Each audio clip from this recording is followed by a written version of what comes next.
Everything in nature are interconnected. Here we are discussing such a topic, Staying Alive by Vandana Shiva. ഈ പ്രകൃതിയിലെ എല്ലാ ജീവജാലങ്ങളും പരസ്പരം ബന്ധപ്പെട്ട് കിടക്കുന്നു. നമ്മൾക്കറിയാം, ഫുഡ് ചെയിൻ നമ്മൾ പറഞ്ഞതാണ്. സൈലന്റ് സ്പ്രിംഗ് എന്ന റേച്ചൽ കേഴ്സന്റെ വളരെ പ്രശസ്തമായ എസ്സേ ഡിസ്കസ് ചെയ്ത സമയത്ത് നമ്മൾ പറഞ്ഞതാണ് everything in nature R Inter connected. Here we R discussing similar topic, അതേപോലെയുള്ള ഒരു ടോപ്പിക്കാണ് നമ്മൾ ഇന്ന് ചർച്ച ചെയ്യുന്നത്. The essay Staying Alive by Vandana Shiva. Vandana Shiva is one of the greatest environmental activists and scientists in the world. വളരെ പ്രശസ്തിയായ ഒരു പരിസ്ഥിതി പ്രവർത്തകയാണ്.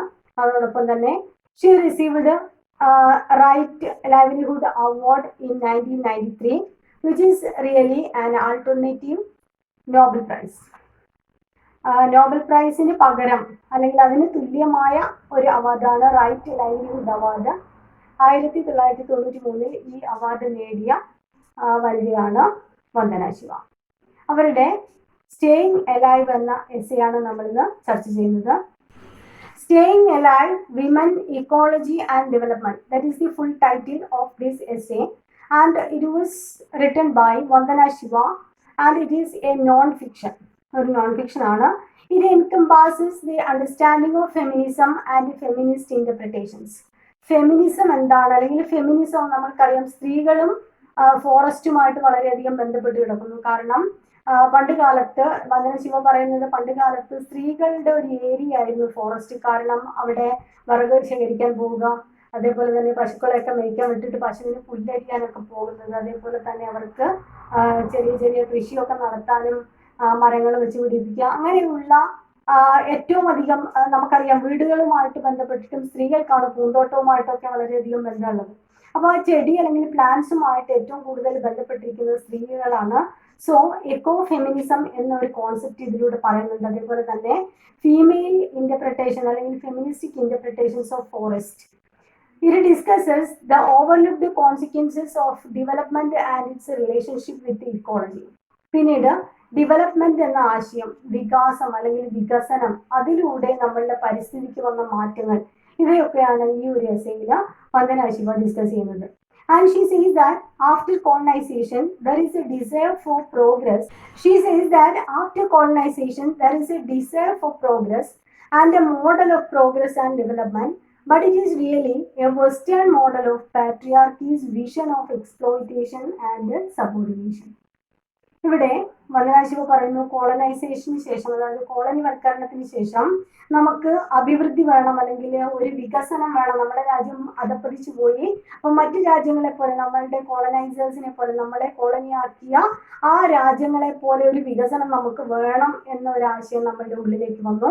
അതോടൊപ്പം തന്നെ ആ ഒരു മോഡൽ നോക്കിയിട്ട് നമ്മളും വികസിക്കാൻ തുടങ്ങി. അതായത് നമ്മളുടെ രാജ്യത്തെ വികസനം നടത്തുന്നത് നമ്മളുടെ കോളനൈസേഴ്സിനെ നോക്കി നമ്മൾ ആ ഒരു റോൾ മോഡൽ നമുക്ക് കിട്ടി. പക്ഷേ വന്ദന ശിവ പറയുന്നത് അത് യഥാർത്ഥത്തിൽ വെസ്റ്റേൺ മോഡൽ ഓഫ് പാട്രിയാർക്കീസ് വിഷൻ ആണ്. കാരണം നമ്മളുടെ ആ ഒരു ആധിപത്യം സ്ഥാപിക്കാൻ വെസ്റ്റേൺ രാജ്യങ്ങൾ നമ്മളുടെ രാജ്യത്ത് കൊണ്ടുവന്ന ഒരു സമ്പ്രദായം തന്നെയാണ് ഈ വികസനം എന്ന് പറയുന്നത്. അത് ശരിക്കും it is exploitation and subordination. അത് ഒരു തരത്തിലുള്ള ചൂഷണമാണ്. അതേപോലെ തന്നെ നമ്മളെ അടിച്ചമർത്താനുള്ള നമ്മളുടെ കഴിവുകൾ അല്ലെങ്കിൽ നമ്മളുടെ രാജ്യത്തെ നശിപ്പിക്കാനുള്ള ഒരു പ്രവണതയാണ്, അല്ലെങ്കിൽ ആ ഒരു ഡിസിഷൻ, ഹിഡൻ അജണ്ടയാണ് അതിലുള്ളത് എന്നാണ് വന്ദന ശിവ പറയുന്നത്. And colonization has taken away the rights of common people living in forests and led to their displacement. കോളനൈസേഷനിലൂടെ, ഈ കോളനിവൽക്കരണത്തിലൂടെ സാധാരണ ജനങ്ങൾക്ക് ഫോറസ്റ്റിൽ താമസിക്കുക എന്ന് പറയുന്ന ആ ഒരു അവകാശം, മാനുഷിക അവകാശമാണ്, ആ അവകാശം ഇല്ലാതെയായി. അതേപോലെ തന്നെ അവരെ ഫോറസ്റ്റിൽ നിന്ന് മാറ്റി പാർപ്പിക്കാം.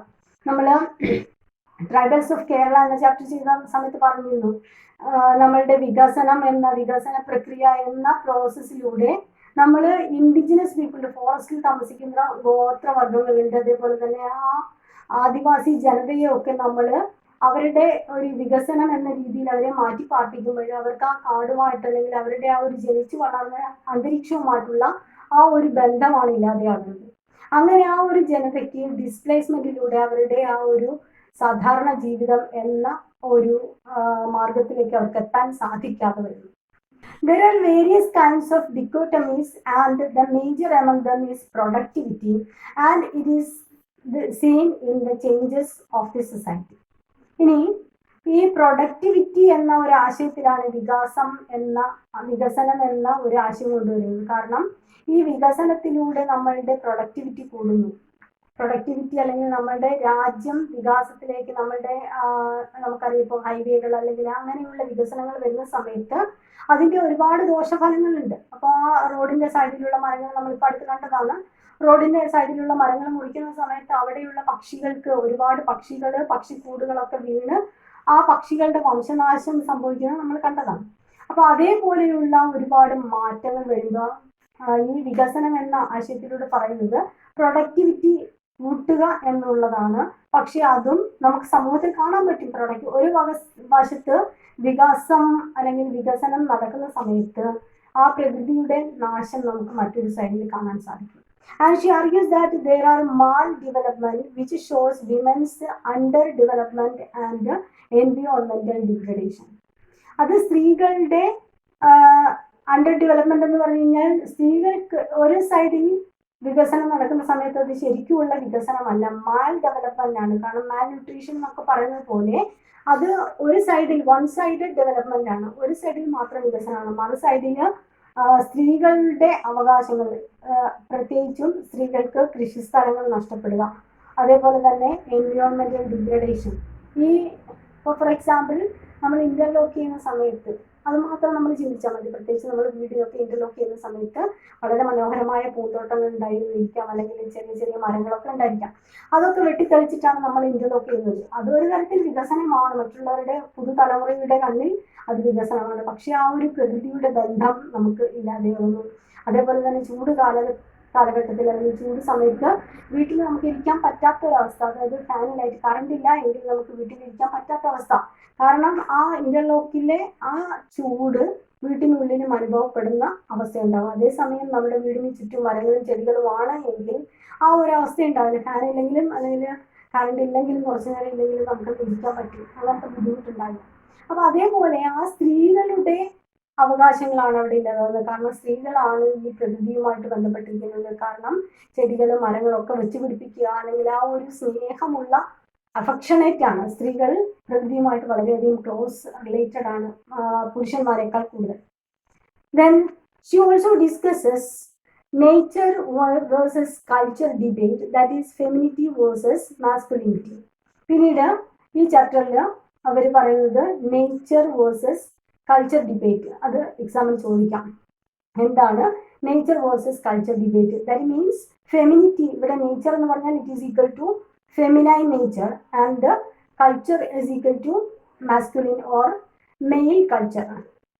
ഇവിടെ നേച്ചറും കൾച്ചറും തമ്മിലുള്ള ബന്ധം അല്ലെങ്കിൽ ആ ഒരു റിലേഷനാണ്, അതായത് ഫെമിനിസവും മാസ്കുലിൻ നേച്ചറും തമ്മിൽ.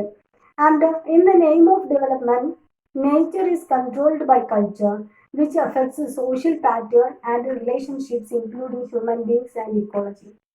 ഈ നേച്ചറിനെ കൾച്ചർ കൺട്രോൾ ചെയ്യുന്നു. That means females are controlled by male persons.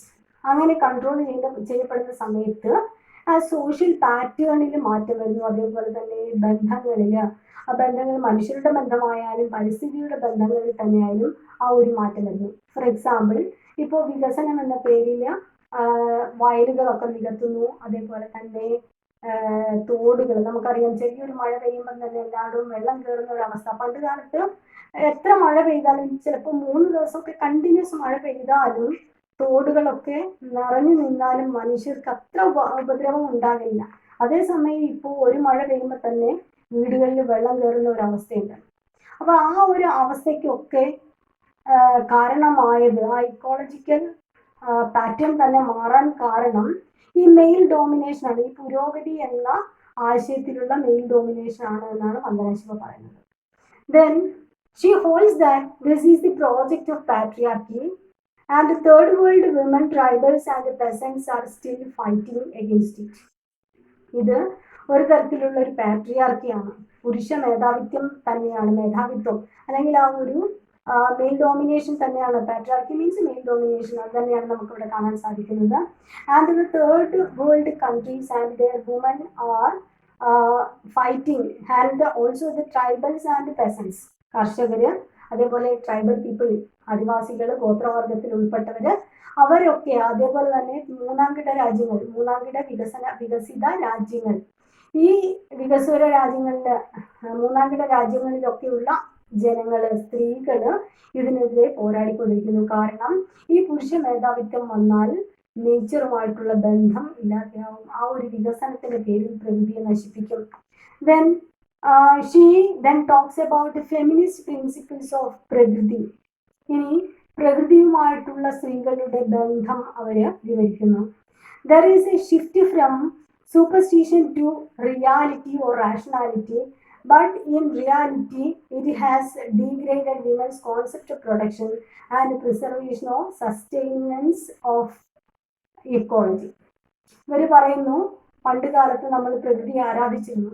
മരങ്ങള്, മഴ, കാറ്റ്, അതേപോലെ തന്നെ സൂര്യൻ, ഇവയൊക്കെ ആരാധിച്ചിരുന്നത് സൂപ്പർസ്റ്റിഷൻ ആണ്, നമ്മുടെ അന്ധവിശ്വാസമാണ് എന്ന് ആധുനിക ശാസ്ത്രങ്ങളും അതേപോലെ ആധുനിക ജനതയും പറയുമ്പോൾ ആ സൂപ്പർസ്റ്റിഷനിൽ നിന്ന് നമ്മൾ റാഷണാലിറ്റിയിലേക്ക് വന്നു. അതായത് from the world of superstition, അല്ലെങ്കിൽ from the age of pagan age എന്ന് പറയും നമ്മൾ, പ്രാചീന കാലഘട്ടം. ആ ഒരു പാഗൻ ഏജിൽ അതിൽ നിന്നും നമ്മൾ റാഷണാലിറ്റിയിലേക്ക് വന്നു. In the world of science and technology, ശാസ്ത്രവും അതിന്റെ പുരോഗതിയിലേക്ക് വന്ന സമയത്ത് നമ്മൾ ഈ പ്രകൃതിയിലെ ആരാധന നമ്മൾ ഒഴിവാക്കി. കാരണം പ്രകൃതി ആരാധിക്കുന്ന ഒരു മരത്തെ ആരാധിക്കുന്ന ഒരു ആൽമരത്തെ പണ്ട് ആരാധിച്ചിരുന്നു. ആൽമരത്തെ അല്ലെങ്കിൽ ആൽമരത്തിനോട് ചേർന്ന് അമ്പലം ഉണ്ടായിരുന്നു. അപ്പൊ ആ ആൽമരത്തിന്റെ ആ ഒരു ഇമ്പോർട്ടൻസ് ആണ് ഇവിടെ കാണിക്കുന്നത്. കാരണം ആൽമരം എന്നത് ഒരുപാട് ഓക്സിജൻ പ്രൊവൈഡ് ചെയ്യുന്ന ഒരു മരമാണ്. അതേപോലെ തന്നെ വെള്ളത്തെ പിടിച്ചു നിർത്താനുള്ള ആഴത്തിൽ വേര് ഒട്ടമുള്ള ഒരു മരമാണ്. അതേപോലെ തന്നെ അതിന് ചുറ്റും ജലക്ഷാമം, ആൽമരമുള്ള ആ ഏരിയയിൽ ഒരിക്കലും ജലക്ഷാമം ഉണ്ടാകില്ല. അപ്പൊ അതൊക്കെ മനസ്സിലാക്കിയ ജനതയാണ് ആ ആൽമരത്തെ ആരാധിച്ചിരുന്നത്. അതൊരു വിശ്വാസത്തിന്റെ പേരിലാകുമ്പോൾ നമ്മൾ പിന്നെ അതിനെ അതുമായിട്ട് ബന്ധപ്പെട്ടിട്ടുള്ള കാര്യങ്ങളൊക്കെ കുറവായിരിക്കും. കാരണം വിശ്വാസം, ദൈവത്തെ തൊട്ട് കളിക്കാൻ അങ്ങനെ ധൈര്യപ്പെടാത്തത് കൊണ്ട് തന്നെ ആൽമരത്തെ പ്രൊട്ടക്ട് ചെയ്തിരുന്നു. അതേപോലെ മണ്ണ്, ജലത്തെ സംരക്ഷിച്ചിരുന്നു, മണ്ണിനെ സംരക്ഷിച്ചിരുന്നു. ഭൂമി ദേവി എന്നാണ് പറയുന്നത്, ഭൂമി അമ്മയാണ്. അതേപോലെ തന്നെ ഭൂമിയിൽ ചവിട്ടിത്തുള്ളി നടക്കാൻ പാടില്ല എന്നൊക്കെയുള്ള ഓരോ കോൺസെപ്റ്റ് വെച്ചിട്ട് അത് പക്ഷേ സൂപ്പർസ്റ്റിഷൻ ആണെന്ന് പറഞ്ഞ് ആധുനിക ജനത അതിനെ എതിർക്കുന്നുണ്ട്. പക്ഷെ അതിലൂടെ എല്ലാം അവര് they try to protect the environment, പ്രകൃതിയെ സംരക്ഷിക്കാൻ അവർ തീരുമാനിച്ചിരുന്നു. അതേപോലെ വേലി കെട്ടിയിട്ട്, ഇപ്പോഴത്തെ പോലെയുള്ള മതിലുകളല്ല, മറിച്ച് ചെടികൾ കൊണ്ട് തന്നെ വീടിന് ചുറ്റും വേലി ഉണ്ടാക്കിയിരുന്നു. അതൊക്കെ ഒരു പ്രൊട്ടക്ഷനാണ്. അപ്പൊ അങ്ങനെയുള്ള ആ ഒരു ബന്ധങ്ങളൊക്കെ ഇല്ലാതെയായി. അതേപോലെ തന്നെ പിന്നീട് അവർ പറയുന്നത് preservation of sustainable development, sustenance of ecology, പ്രകൃതിയെ സംരക്ഷിക്കുക. പ്രകൃതി സംരക്ഷണം എന്നതാണ് നമ്മൾ പറഞ്ഞത്. തോടുകളൊക്കെ വൃത്തിയാക്കിയിട്ട്, ഇപ്പോഴാണ് പ്ലാസ്റ്റിക് മാലിന്യങ്ങളും മറ്റ് സാധനങ്ങളൊക്കെ കൊണ്ടുവരുന്നത് തോട്ടില്. ഇപ്പോൾ പണ്ട് കാലത്ത് തോടുകൾ സംരക്ഷിച്ചിരുന്നു. അലക്കാനും കുളിക്കാനും ഒക്കെ നമ്മൾ തോട് ഉപയോഗിച്ചിരുന്നു. അതേപോലെ തന്നെ കുളങ്ങള്, ഇപ്പോൾ നീന്തലറിയാത്ത കുട്ടികളൊക്കെ വളരെ കുറവാണ്. കാരണം അന്നത്തെ കാലത്ത് നീന്തല്, അതേപോലെ തന്നെ എല്ലാം മിക്കവാറും ആളുകൾ കുളിക്കുന്നത് ഒന്നുകിൽ കുളങ്ങളിലായിരിക്കാം അല്ലെങ്കിൽ തോടുകളിലായിരിക്കാം. അപ്പൊ അങ്ങനെയുള്ള സിസ്റ്റം ഒക്കെ മാറി ഇപ്പൊ കിണറ്, ബാറ്റബ് അങ്ങനെയുള്ള മോഡേൺ ഒരു സിസ്റ്റത്തിലേക്ക് മാറി. The relationship between Shakti and Prakriti has resulted in various eco-social and political movements, and the best example is Chipko movement. ഇനി വന്ദനശിവ പറയുന്നു, ഈ ശക്തിയും പ്രകൃതിയും എന്ന് പറയുന്നത് സ്ത്രീയുടെ ഒരു വേർഷനാണ്. സ്ത്രീയുടെ ഒരു പരിണാമ മാറ്റത്തിന്റെ ഒരു സിസ്റ്റമാണ് ശക്തി. സ്ത്രീ എന്ന് പറയുന്നത് ശക്തിയാണ്, അതേപോലെ പ്രകൃതി എന്ന് പറയുന്നത് അമ്മയാണ്, സ്ത്രീയാണ് എന്നുള്ള കോൺസെപ്റ്റാണ് ഇവിടെ പറയുന്നത്. And it has resulted or it has influence in various movements and the best example is Chipko movement. ഏറ്റവും പ്രധാനപ്പെട്ട ഒരു സ്ത്രീ ശക്തി കാണിച്ച ഒരു മൂവ്മെന്റ് ആയിരുന്നു ചിപ്കോ മൂവ്മെന്റ്. നമുക്കറിയാം സുന്ദർലാൽ ബഹുഗുണ എന്ന വ്യക്തിയുടെ നേതൃത്വത്തിൽ നടന്ന ചിപ്കോ മൂവ്മെന്റ്. ആ ചിപ്കോ മൂവ്മെന്റിൽ മരം മുറിക്കാനായിട്ട് ആളുകൾ വന്ന സമയത്ത് സ്ത്രീകൾ മരങ്ങളെ കെട്ടിപ്പിടിച്ചിട്ട് പറഞ്ഞു, ഞങ്ങളെ ആദ്യം കൊല്ലൂ, അതിനുശേഷമേ മരം മുറിക്കാൻ പറ്റുകയുള്ളൂ. അങ്ങനെ മരം മുറിക്കാൻ വന്നവർ ഒന്നും ചെയ്യാൻ കഴിയാതെ നിസ്സഹായരായിട്ട് മടങ്ങിപ്പോയ ഒരു അവസ്ഥയുണ്ടായിരുന്നു. അതിൽ സ്ത്രീ ശക്തി എന്നത് തെളിയിച്ചു കൊടുത്ത ഏറ്റവും നല്ല മൂവ്മെന്റ് ആണ് Chipko movement. And then she describes the various roles taken by women in sustaining the ecology. പിന്നീട് സ്ത്രീകൾ മുന്നോട്ട് കൊണ്ടുവന്ന പല ആശയങ്ങൾ. To women, nature is their mother, sister and guide. സ്ത്രീയെ സംബന്ധിച്ചിടത്തോളം പ്രകൃതി അവൾക്ക് അമ്മയാണ്, സഹോദരിയാണ്, ഗൈഡാണ്. അതേപോലെ ആ ഗൈഡ് മീൻസ് വഴികാട്ടിയാണ്. അവളുടെ എല്ലാ ദുഃഖങ്ങൾക്കും ആശ്വാസം കിട്ടാൻ കുറച്ചു നേരം പ്രകൃതിയിൽ പോയിരുന്നാൽ മതിയാവും. അതായത് ഇപ്പോൾ കുറച്ചു നേരം അലക്കാൻ പോകുന്ന സമയത്ത് ആ പ്രകൃതി വാങ്ങി ആസ്വദിക്കുന്ന സമയത്ത് അവളുടെ ദുഃഖങ്ങളും ദുരിതങ്ങളും ഒക്കെ അവൾക്ക് മറക്കാൻ കഴിയും. And it provided everything to them, including food, wood, water, life and solace. സ്ത്രീകൾക്ക് ഭക്ഷണത്തിന്, അതായത് എന്തെങ്കിലും സാധനങ്ങൾ വേണമെങ്കിൽ ആ കാട്ടിലേക്ക് പോയാൽ അല്ലെങ്കിൽ ആ പറമ്പിലേക്ക് പോയി കഴിഞ്ഞാൽ പ്രകൃതിയിൽ നിന്ന് തന്നെ കിട്ടും. അവിടെ നട്ട എന്തെങ്കിലും കിഴങ്ങുവർഗ്ഗങ്ങളിൽ നിന്നോ അല്ലെങ്കിൽ ചക്ക, മാങ്ങ, തേങ്ങ അങ്ങനെയുള്ള എല്ലാ സാധന സാമഗ്രികളും, അതേപോലെ തന്നെ കായ്കനികൾ അതൊക്കെ കിട്ടും. അതേപോലെ തന്നെ വുഡ്, തീ കത്തിക്കാൻ വിറക്, അതൊക്കെ അവർക്ക് കിട്ടും. അതേപോലെ തന്നെ അത് വിൽക്കാൻ പറ്റും. ഇപ്പോഴാണ് അതൊരു ബിസിനസ് രീതിയിലേക്ക് മാറിയത്. പണ്ട് കാലത്ത് ഗ്യാസ് അടുപ്പ്, അതേപോലെ തന്നെ ഇൻഡക്ഷൻ കുക്കർ അതൊന്നും ഇല്ലാത്ത സമയത്ത് മനുഷ്യർ ഏറ്റവും കൂടുതൽ ആശ്രയിച്ചിരുന്നത് വിറക് കത്തിച്ച് ഭക്ഷണം ഉണ്ടാക്കുന്ന രീതിയാണ്. ദെൻ വാട്ടർ, നല്ല ശുദ്ധമായ ഉറവ ഉണ്ടായിരുന്നു. അതേപോലെ ലൈഫ് ആൻഡ് സൊലൈസ്, അവരുടെ ജീവിതവും ഉണ്ടായിരുന്നു. Then modernity has degraded indigenous from the values and knowledge.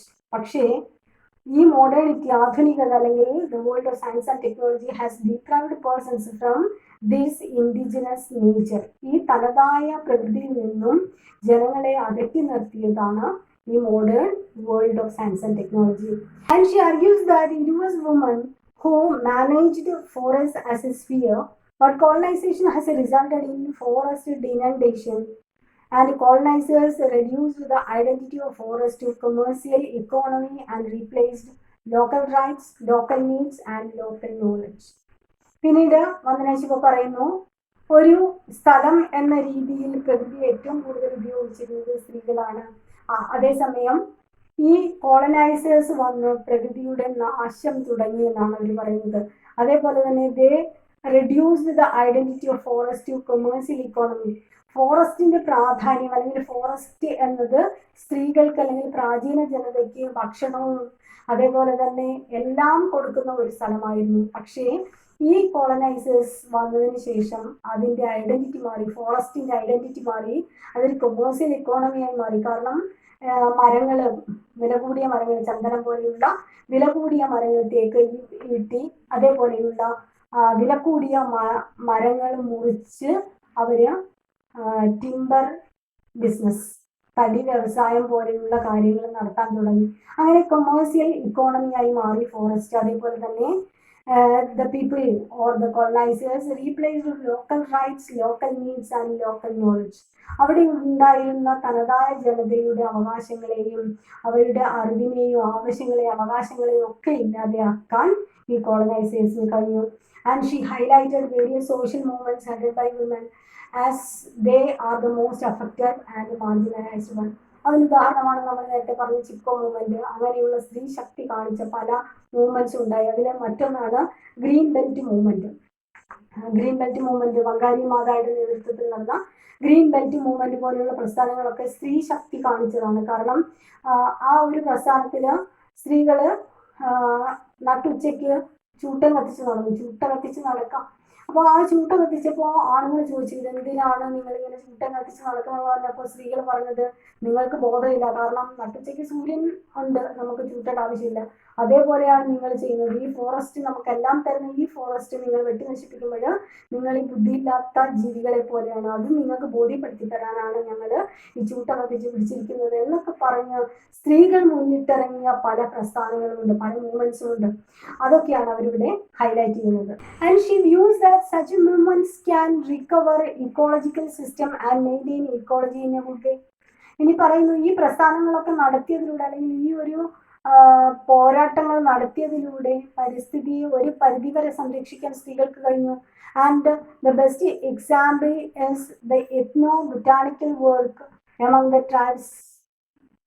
ഈ ട്രൈബ്സിനിടയിലുള്ള എത്നോ ബൊട്ടാണിക്കൽ വർക്കാണ്, അതായത് മരങ്ങൾ വെച്ച് പിടിപ്പിക്കുക.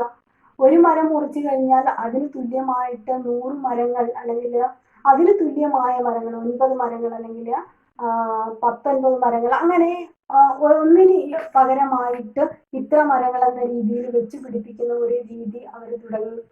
And it can increase the indigenous and traditional forms of knowledge, which can result in equal distribution of resources and unity of communities.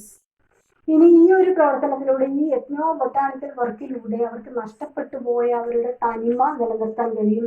അതേപോലെ തന്നെ equal distribution of resources, ചില സ്ഥലങ്ങളിൽ ആ ഒരു വിഭവങ്ങളുടെ കുറവുണ്ടാകാം, അത് പോരായ്മ പരിഹരിക്കാൻ കഴിഞ്ഞു. കാരണം എല്ലാ സ്ഥലങ്ങളിലും ഇങ്ങനെ മരങ്ങൾ, ഒരു മരം മുറിച്ചാൽ അതിന് പകരമായിട്ട് ഇത്ര മരങ്ങൾ എന്ന രീതിയിൽ വെച്ച് പിടിപ്പിക്കുമ്പോൾ ആ ഒരു നഷ്ടം നികത്താൻ കഴിയും. അതേപോലെ തന്നെ യൂണിറ്റി ഓഫ് കമ്മ്യൂണിറ്റീസ്, കമ്മ്യൂണിറ്റികൾ തമ്മിലുള്ള, ആ ഗോത്രങ്ങൾ തമ്മിലുള്ള അല്ലെങ്കിൽ ആ ഒരു സമുദായങ്ങൾ തമ്മിലുള്ള ബന്ധം നിലനിർത്താനും സാധിക്കും. And Vandana Shiva believes that the sustainable mode of food production in the forests are introduced by women and it was now controlled by commercial forestry. നമ്മൾ നേരത്തെ പറഞ്ഞ കാര്യങ്ങൾ തന്നെയാണ്. സ്ത്രീകളാണ് ചെറിയ ചെറിയ മരച്ചീനിയൊക്കെ പോലെയുള്ള കാര്യങ്ങളൊക്കെ കൃഷി ചെയ്ത് തുടങ്ങിയത് സ്ത്രീകളാണ്. അതേപോലെ തന്നെ ഈ വിളകളൊക്കെ കൃഷി ചെയ്ത് തുടങ്ങിയത് സ്ത്രീകളാണ്. പക്ഷേ അത് പിന്നീട് പുരുഷന്മാർ ഏറ്റെടുക്കുകയാണ് ചെയ്യുന്നത്. And now women are alienated from their indigenous source of knowledge, livelihood and resources. And at the same time, ecosystem, forest and resources are getting diminished because of this community. നേരത്തെ പറഞ്ഞ കാര്യങ്ങൾ തന്നെയാണ്. Critics argue that radical nature of feminism is highlighted in the book. ഈ പുസ്തകത്തിൽ ഫെമിനിസമാണ് ഒരുപാട് highlight ചെയ്യപ്പെട്ടിരിക്കുന്നത് എന്ന് വിമർശകർ പറഞ്ഞിട്ടുണ്ട്. അതായത് നേരത്തെ നമ്മൾ പറഞ്ഞ എക്കോ ഫെമിനിസം, എക്കോ ക്രിട്ടിക്കൽ എസ് ആണെന്ന് പറഞ്ഞത്. അതേപോലെ ഇതിനകത്ത് സ്ത്രീകളാണ് അല്ലെങ്കിൽ ഫെമിനിസ്റ്റ്, എക്കോ ഫെമിനിസ്റ്റിക് നേച്ചർ ആണ് ഇതിനകത്ത് കാണാൻ സാധിക്കുക. സ്ത്രീകളും പ്രകൃതിയും തമ്മിലാണ് ഏറ്റവും കൂടുതൽ ബന്ധം എന്ന് വന്ദന ശിവ സ്ഥാപിക്കാൻ ശ്രമിക്കുന്നുണ്ട്. അപ്പോൾ ആ ഒരു കോൺസെപ്റ്റ് ക്രിട്ടിക്സ് എടുത്ത് പറഞ്ഞിട്ടുള്ളതാണ്. And Vandana Shiva argues that women have an important role in food gathering, collecting fodder for livelihood, wood for burning and medicinal plants or herbs for medicinal purpose. സ്ത്രീകൾക്ക് അല്ലെങ്കിൽ ഫെമിനിസ്റ്റിക് കാഴ്ചപ്പാടാണ് ഇതിനകത്ത് പറയാൻ കാരണം. സ്ത്രീകളാണ് ഫുഡ് ഗ്യാദറിങ്, ആണുങ്ങൾ വേട്ടയാടലാണ്. അതേപോലെ തന്നെ ഫുഡ് ഗ്യാദറിങ്, അതായത് വെള്ളം എടുത്തുകൊണ്ടുവന്ന് ഭക്ഷണം പാചകം ചെയ്യണമെങ്കിൽ വെള്ളത്തിൽ പോകുന്ന സ്ത്രീകളാണ്. അതേപോലെ തന്നെ കിഴങ്ങ് വർഗ്ഗങ്ങളൊക്കെ ശേഖരിച്ച് അത് പുഴുങ്ങിയെടുക്കുക, പണ്ട് പുഴുങ്ങിയെടുക്കലായിരുന്നു കറി വെക്കുന്നതിനേക്കാളും, അതൊക്കെ കൊണ്ടുവന്ന് പുഴുങ്ങി എടുക്കുന്ന ആ ഒരു ശീലമായിരുന്നു. അതൊക്കെ സംഘടിപ്പിക്കുന്ന സ്ത്രീകളാണ്. ആണുങ്ങൾ വേട്ടയാടി, അതായത് ചെറിയ ചെറിയ ആനിമൽസിനെയൊക്കെ വേട്ടയാടി കൊണ്ടുവന്ന് അതിനെ ചുട്ടു തിന്നുന്ന ഒരു രീതിയായിരുന്നു പണ്ടുണ്ടായിരുന്നത്. അപ്പോൾ സ്ത്രീകളാണ് ഫുഡ് ഗ്യാദറിങ്, അതേപോലെ തന്നെ കളക്ടിങ് ഫോഡർ ഫോർ ലൈവ്ലിഹുഡ്. ഇനി ഈ കന്നുകാലികളെയൊക്കെ വളർത്തുന്ന സമയത്ത് അവയ്ക്ക് വേണ്ട പുല്ലും അല്ലെങ്കിൽ അങ്ങനെയുള്ള തീറ്റയൊക്കെ ശേഖരിക്കുന്ന സ്ത്രീകളാണ്. ദെൻ വുഡ് ഫോർ ബേണിംഗ്, ഈ വിറക് കത്തിക്കാൻ അല്ലെങ്കിൽ അടുപ്പ് കത്തിക്കാനുള്ള വിറക്. And herbs for medicinal use, മരുന്നിന് വേണ്ടിയിട്ട് പച്ചമരുന്നുകൾ അല്ലെങ്കിൽ ഒറ്റമൂലികളൊക്കെ ഉണ്ടാക്കാൻ വേണ്ടിയിട്ട് പച്ചിലകൾ ശേഖരിക്കുന്നതും സ്ത്രീകളായിരുന്നു. And this modern science directly denies calling it reductionist. Reductionist എന്നാണ് ഈ ആധുനിക സയൻസിനെ വന്ദന ശിവ വിളിക്കുന്നത്. കാരണം it degraded the society or ഫോറസ്റ്റിനെ ഡീഗ്രേഡ് ചെയ്യാനാണ് ഈ ആധുനിക സയൻസിന് കഴിഞ്ഞത്. അതുകൊണ്ട് വന്ദന ശിവ മോഡേൺ സയൻസിനെ വിളിച്ചത് റിഡക്ഷനിസ്റ്റ് എന്നാണ്. അത് സാധാരണ 2 മാർക്കിന് ചോദിക്കാം. And the book discusses gender issues in the ecological context. ഇതിന് ജെൻഡർ ഇഷ്യൂസ് പറയുന്നത് നമ്മൾ പറഞ്ഞു എക്കോ ഫെമിനിസം എന്ന ആശയമാണ് ഇതിനകത്ത് പ്രധാനമായിട്ടും പറയുന്നത്. അങ്ങനെ ഒരു ക്വസ്റ്റ്യൻ വരാം, എക്സ്പ്ലെയിൻ ദ ജെൻഡർ ഇഷ്യൂസ് അല്ലെങ്കിൽ gender discrimination in the ecological context from the chapter staying alive. അങ്ങനെ ഒരു ക്വസ്റ്റ്യൻ വരാം. Then it shows intimate connection of the women and forest. ഇതിലൂടെ നമുക്ക് കാണിച്ചു തരുന്നത് the close relation between women and the forest. She also talks about third world countries. നേരത്തെ പറഞ്ഞത് third world countries are still fighting for such ecological development. Colonisers അവരുടെ കോളനൈസേഷന് ശേഷം ഈ third world കൺട്രീസും ഈ മൂന്നാം ഘട്ട രാജ്യങ്ങളും ഈ ഒരു ഇക്കോളജിക്കൽ ഡെവലപ്മെന്റിന് അല്ലെങ്കിൽ സസ്റ്റൈനബിൾ ഡെവലപ്മെന്റിന് വേണ്ടിയിട്ട് പോരാടിക്കൊണ്ടിരിക്കുകയാണ്. She also tries to romanticise nature with women. സ്ത്രീകളുമായിട്ട് നേച്ചറിനെ റൊമാൻറ്റിസൈസ് ചെയ്യുന്നു. കാരണം നേരത്തെ പറഞ്ഞു സ്ത്രീകൾക്ക് ആശ്വാസം കിട്ടുന്നത് പ്രകൃതിയിൽ നിന്നാണ്. കാരണം എന്തെങ്കിലുമൊക്കെ വിഷമം വരുന്ന സമയത്ത് പ്രകൃതിയുടെ സൗന്ദര്യം ആസ്വദിക്കുകയാണെങ്കിൽ, കുറച്ച് നേരം പോയി പുഴവക്കത്തോ അല്ലെങ്കിൽ കുഞ്ഞു പ്രദേശത്തോ ഒക്കെ ഇരിക്കുകയാണെങ്കിൽ, ഒന്നും വേണ്ട, ഒന്ന് പുറത്തേക്ക് ഇറങ്ങിയാൽ തന്നെ ആശ്വാസം കിട്ടുന്ന ഒരു അന്തരീക്ഷം പ്രകൃതിയിൽ നിന്ന് കിട്ടും. അപ്പൊ അങ്ങനെയൊക്കെ സ്ത്രീകളുമായിട്ടാണ് ഇത് കൂടുതൽ കണക്ട് ചെയ്യുക, അല്ലെങ്കിൽ പ്രകൃതി കൂടുതൽ കണക്റ്റഡ് ആയിരിക്കുന്നത്. ഇനി ഇതിൽ പ്രധാനപ്പെട്ട ക്വസ്റ്റ്യൻസ്, സ്റ്റേയിങ് എലൈവ്. ഇതിൽ പറയുന്നത് staying alive, women, ecology and development. എന്താണ് ഡെവലപ്മെന്റ് എന്ന് ചോദിക്കാം. അതിലെ എന്താണ് development according to Vandana Shiva. Vandana ശിവയുടെ അഭിപ്രായത്തിൽ വികസനം എന്ന് പറയുന്നത് ഇറ്റ് ഈസ് മാൽ ഡെവലപ്മെന്റ് എന്നാണ് പറഞ്ഞത്. കാരണം ഒരു ഈക്വൽ ഡെവലപ്മെന്റ് അല്ല, it is the western concept of patriarchy. അതാണ് എഴുതേണ്ടത്. പിന്നീട് the relation between women and ecology. നേരത്തെ നമ്മൾ പറഞ്ഞാൽ വിമൻ ആൻഡ് ഫോറസ്റ്റ് എന്ന് ചോദിച്ചാൽ വിമൻ ആൻഡ് ഇക്കോളജി എന്ന് പറഞ്ഞാൽ സെയിം ആണ്, ആ കോൺസെപ്റ്റ് എഴുതുക. പിന്നീട് ചോദിക്കാൻ പറ്റുന്നത് ദ റിലേഷൻ, സ്റ്റേയിങ് എലൈവ് എന്നത് എന്താണ്. കാരണം because when we are sustaining our development, our ecology, when we are sustaining our ecology, we can stay alive always. നമുക്ക് എല്ലായ്പ്പോഴും ലൈവായി നിൽക്കുക എന്ന് പറയുന്നത് നമുക്ക് പ്രായമാകുന്നില്ല എന്നല്ല. നമുക്കറിയാം ഫോറസ്റ്റിലുള്ള ആളുകളെ സംബന്ധിച്ചിടത്തോളം, അല്ലെങ്കിൽ ആ ഒരു ട്രൈബൽ ഏരിയാസിലുള്ള ആളുകളെ സംബന്ധിച്ചിടത്തോളം അവർക്ക് പ്രായം എന്നത് വളരെ പ്രായമായാൽ തന്നെയും അവരുടെ ആവശ്യങ്ങൾ അവർക്ക് നിറവേറ്റാൻ സാധിക്കും. ഒറ്റയ്ക്ക് അവർക്ക് നല്ല ആരോഗ്യമാണ്, അവർക്ക് എല്ലാ കാര്യങ്ങളും ഒറ്റയ്ക്ക് ചെയ്യാൻ കഴിയും. അതായത് 10-80 വയസ്സായാലും അവർക്ക് പരസഹായമില്ലാതെ അവരുടെ സ്വന്തം ആവശ്യങ്ങളൊക്കെ നിറവേറ്റാൻ അവർക്ക് സാധിക്കും. അതേസമയം ആധുനിക ജനത, സയൻസ് ആൻഡ് ടെക്നോളജിയുടെ വികാസം ഉണ്ടെങ്കിൽ തന്നെയും അവരുടെ ആരോഗ്യം പലപ്പോഴും താഴേക്ക് പോകുന്ന ഒരവസ്ഥയിലാണ് കാണാൻ സാധിക്കുക. അപ്പോൾ സ്റ്റേയിങ് എലൈവ് എന്ന ആ ഒരു ടൈറ്റിലിന്റെ ഇമ്പോർട്ടൻസ് എന്താണെന്ന് ചോദിക്കാം. പിന്നീട് ചോദിക്കാവുന്നത് gender issues that we can see in this chapter. ഇത്രയാണ് ഈ ചാപ്റ്ററിലെ പ്രധാനപ്പെട്ട points. Hope you enjoyed it. Thank U.